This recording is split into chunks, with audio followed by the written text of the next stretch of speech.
2,000 years ago, a Roman philosopher looked at rage and gave it a diagnosis.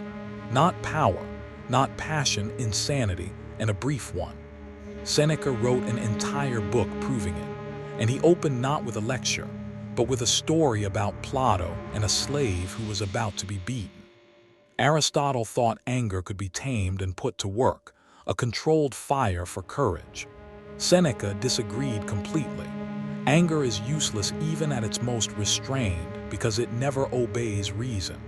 Plato once caught a slave in the middle of a real offense and felt the anger rise the way anyone would, fast, hot, certain of its own justice. But instead of raising his own hand, he stood there holding the whip and did nothing, because he didn't trust the man he'd become in that moment. He eventually handed the whip to someone else entirely.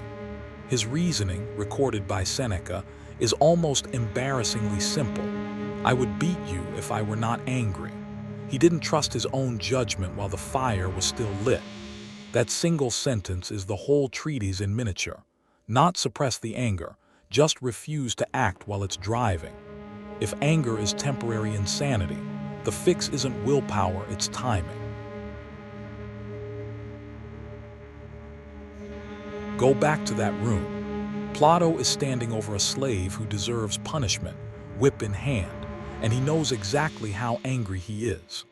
Most people in that position act immediately because the anger itself feels like proof that action is justified. Plato does something almost nobody does. He waits. He doesn't count to 10. He doesn't take a breath and push through. He physically removes his own hand from the equation because he no longer trusts it. It would be easy to call this weakness. A philosopher too soft to punish a slave who broke the rules everyone else had to follow. Seneca reads it the opposite way, recognizing that your own judgment is compromised and acting on that recognition instead of the anger is the harder discipline by far. Anyone can strike while the blood is still hot. Almost no one can stand there, weapon in hand, and admit they're not fit to use it yet. Notice what Plato never claims. He never says the slave was innocent, or that the offense didn't matter, or that punishment was wrong. He concedes all of that. His only argument is about timing, not now, not by this hand, not while I'm this angry. The punishment he ultimately allows may be exactly as severe as the one his anger originally demanded. The only thing that changes is who administers it, and when. Seneca builds his whole method on that one distinction. The verdict can wait even when the facts don't. You can believe you're right and still refuse to act until the anger passes. Aristotle's position is intuitive. A little anger sharpens you. It puts weight behind courage, gives justice its teeth, makes a soft person hard enough to act. Seneca spent an entire book arguing that this feels true and is false. That anger doesn't add force to good judgment. It replaces good judgment with something that only resembles force. Every angry person in the moment feels more right than they've felt all day. That certainty isn't evidence of being correct. It's one of anger's basic symptoms. Seneca's case is mechanical, not moralistic. Anger works by narrowing attention onto the offense and the target, exactly the opposite of what good judgment requires. Courage, justice, discipline, all of them need you to weigh a full situation. Anger actively degrades your ability to weigh anything. It just makes the narrow view feel complete. That's the trap. The less you're able to see, the more certain you feel, right up until someone asks you to explain the part you skipped. So Seneca proposes a simple test. Ask an angry person to explain in detail the other side's reasoning, their constraints, what a fair outcome would even look like. They can't, because the anger isn't hiding the picture. It's replaced it with a single number: guilty. Not guilty, and here's why. Not guilty with context, just guilty. Delivered with a confidence that has nothing to do with how much of the situation was actually considered. A person acting from clear judgment can always describe the fuller picture. A person acting from anger can only describe the offense. Anger doesn't sharpen judgment. It replaces judgment with a verdict you reached before the trial. Here's the part of Stoic theory most people never hear, because it's the part that actually explains how to use any of this in real time. The Stoics didn't believe you could avoid the initial jolt of anger. They believed something more useful, that the jolt and the anger are not the same event. The first movement is involuntary, the heat, the pulse spike, the flash of insult. Anger proper only exists once the mind assents to it and decides to act. You know the first movement even if you've never named it. The chest-tightening jolt when someone cuts you off. The heat behind the eyes when you're blindsided in a meeting. That's not a moral failure.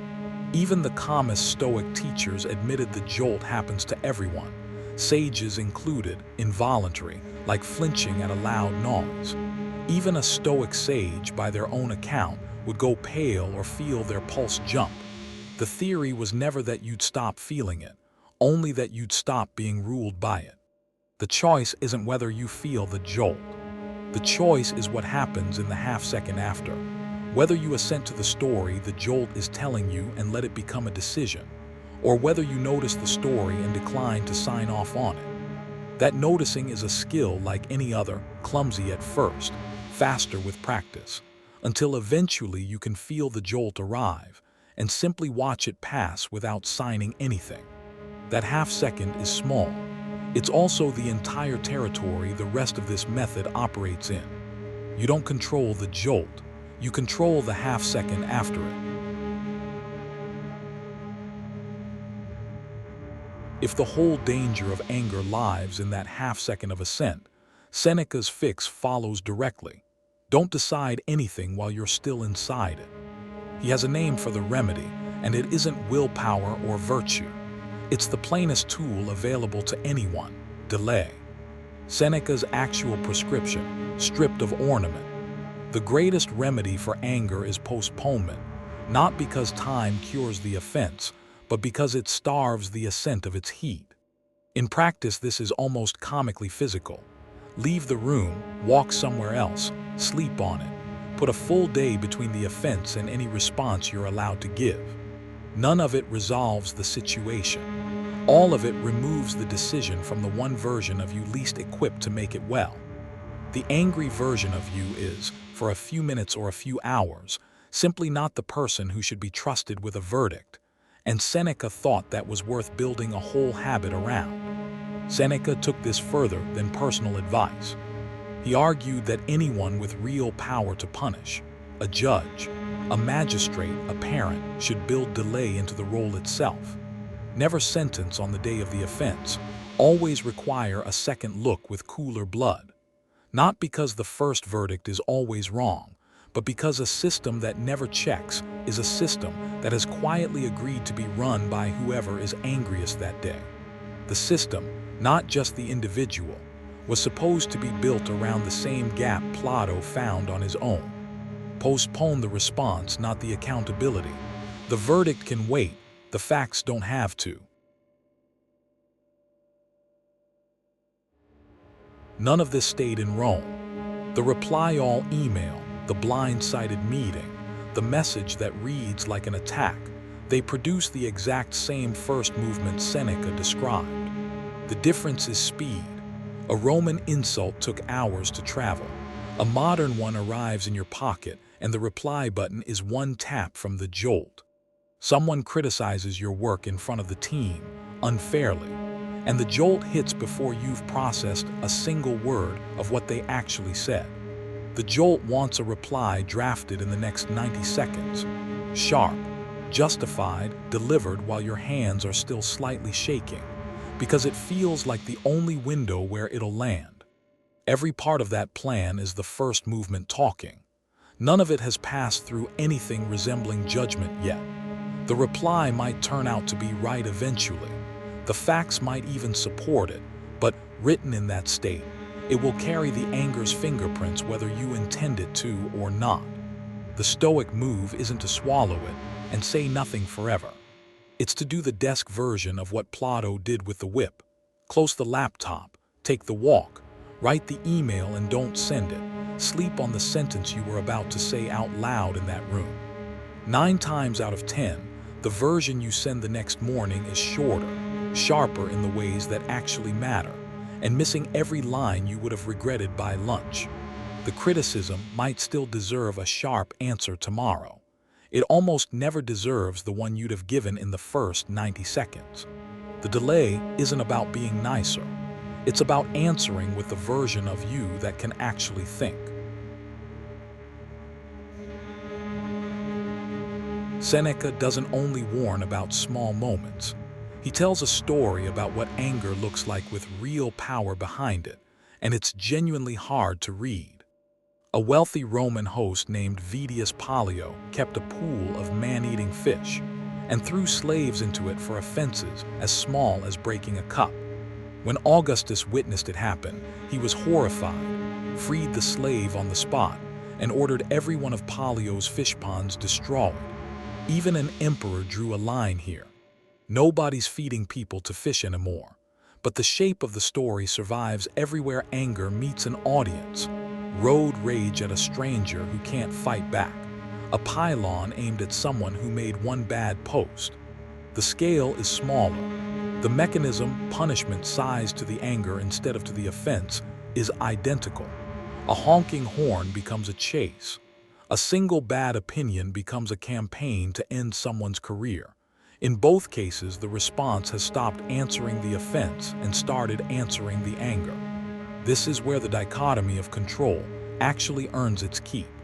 The other driver's recklessness, the stranger's bad post, the offense itself, none of that was ever yours to control. Your response, the only thing that was ever fully yours, is the one thing people hand over first. They spend the entire event acting as if the stranger were driving both cars, theirs and their own reaction, when only one of those was ever actually up to them. Every version of this story, Roman or modern, ends the same way. The anger was free to happen. Handing it a weapon never was. The provocation isn't yours. What you do with it always is. Seneca didn't just write theory and move on. He describes in his own voice a habit he kept every single night before sleep. He'd review the day and ask himself 3 plain questions. What fault did I cure today? What vice did I resist? In what way am I better? Not a grand confession, not self-punishment. A short, honest accounting, done in the dark, alone, where the anger from the day has nothing left to perform for. Everything in this film points at the same half-second. Plato handing off the whip, the gap between the jolt and the assent, the delay Seneca prescribed for judges and for you. None of it asks you to stop feeling the jolt. All of it asks you to stop signing off on what the jolt wants to do next. That's a smaller ask than it sounds like, and also a much harder one, which is probably why a Roman statesman needed an entire book and a nightly habit just to keep practicing it. You don't need the whole system tonight. Pick one moment this week where you feel the heat rise and do exactly one thing. Notice it, name it as the first movement and postpone the response by even 1 hour. Then that night, ask yourself Seneca's 3 questions about that one moment alone. You don't need the whole audit yet, just the one entry, honestly written. Seneca built an entire treatise out of that single habit, practiced daily, for the rest of his life. The fire isn't the enemy. Acting while you're still inside it is.